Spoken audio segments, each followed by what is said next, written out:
I think this whole show, actually, if you took the xenomorph out, very interesting thing that I was hoping that they would introduce, which is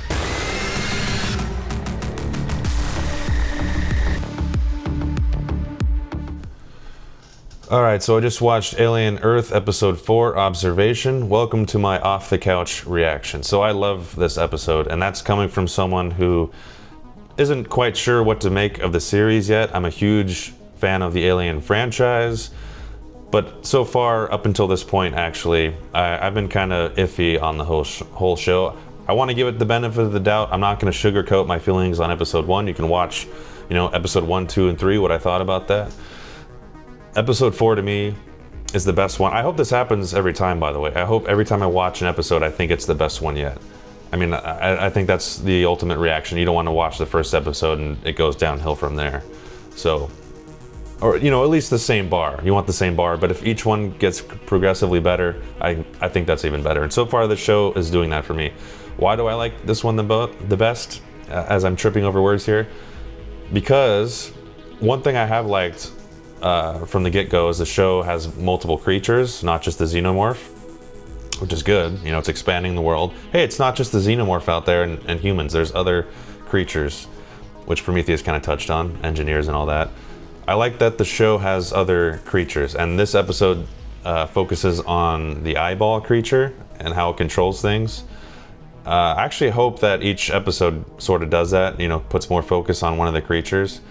I think this whole show, actually, if you took the xenomorph out, would still be, in some ways, even more interesting if it's just like this sci-fi show where this research ship crash lands and there's these creatures and each episode focuses on, the creature. I think all that is very interesting because I'm interested in sci-fi topics in general. Aliens, are we the only life out there? So if you introduce a creature and it's literally, I know some people might think that's boring, where it's like, these scientists are studying alien creatures. I don't. I really love how this episode focused on that. They're introducing things to provoke the creature and find out more about it. I love that, and I hope there's more of that going forward. So I really dig that they did that in this episode and that they didn't shy away from that, because they could have just introduced these creatures like, hey, we have these things, but actually we're not focusing at all on them. I like that they're not doing that. Second, I really love the introduction of, well, I guess it wasn't the introduction, but how Morrow is like, trying to worm his way in there. And not specifically that, but what I really love, this is kind of a spoiler, is of course he's trying to get his creatures back. And what's a good way to do that? Have a human get impregnated by an alien. Right from the get-go, you're already expecting like, oh, these creatures are gonna break out and there's gonna be a breakout, and that's basically sort of inevitable. Like, what else is going to happen with that? They're just going to come there and capture the specimens? No, of course there's going to be a breakout. But what I really love is, not shockingly, he's convincing a child basically to lead a human in there and get impregnated. But Kirsch, played by Timothy Olyphant, is listening to this. He knows it's happening. When this first started happening in the show, I was like, oh no, like, I already know where this is going.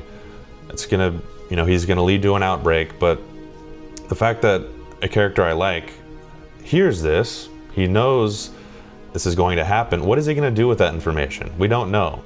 He is a synthetic person who has his own directives, whatever. Is he going to use this? Is he going to join in? Is he going to do this for his own gain? Or is he going to stop it, in some heroic fashion? We don't know. Very interesting. I love that they did this, even if it's not like, doesn't quite lead to some specific outcome. It's just like, at least somebody heard it, because I felt that would be really cheap if we know that this is going to happen. There's going to be an outbreak caused by Morrow. Like, it just wasn't going to be satisfying. But the fact that a character knows that it's going to happen and we don't know what they're going to do with that information, I love that. And then of course the episode ends with the main character, Wendy, who I keep forgetting for some reason, can speak with the aliens, which might be goofy, it might not. We'll see what they do with it, because it's the first time that is introduced. Or I guess maybe Resurrection, Sigourney could like communicate with the aliens, whatever. What are they going to do with that information? And of course that leads to, well, if this is a prequel to Alien and Aliens, Wouldn't that be nice if this ability was there? Because this hasn't been a thing, I guess, until Resurrection, if you count that one. So what's going to happen with that? Very interesting, and I like how it was done, so I want to see where it goes, and I'm excited.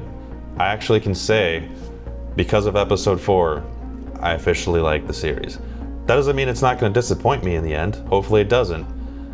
We'll see what happens. Of course, I forgot something. How could I forget? It's hard to do this in one shot. The hybrid child, character, woman, Ginger, whatever you want to call her, thinks she's pregnant. Now, why is this? She's kind of acting like she has a screw loose now. Very interesting thing that I was hoping that they would introduce, which is you're taking somebody's essence, essentially soul, maybe not soul, their memories, their personality, everything, and putting it into a synthetic body. Don't you think some people are going to kind of lose their minds when you do that? We haven't seen that up until episode 4. So we're going to get some action on, maybe some of these people losing their minds, because I think that's inevitable. Like, not everyone... Of course, is this even ever going to be possible? I don't know. If it is, people are going to live forever, altered carbon style, and switching bodies and stuff. Whole other can of worms. But let's say it is possible.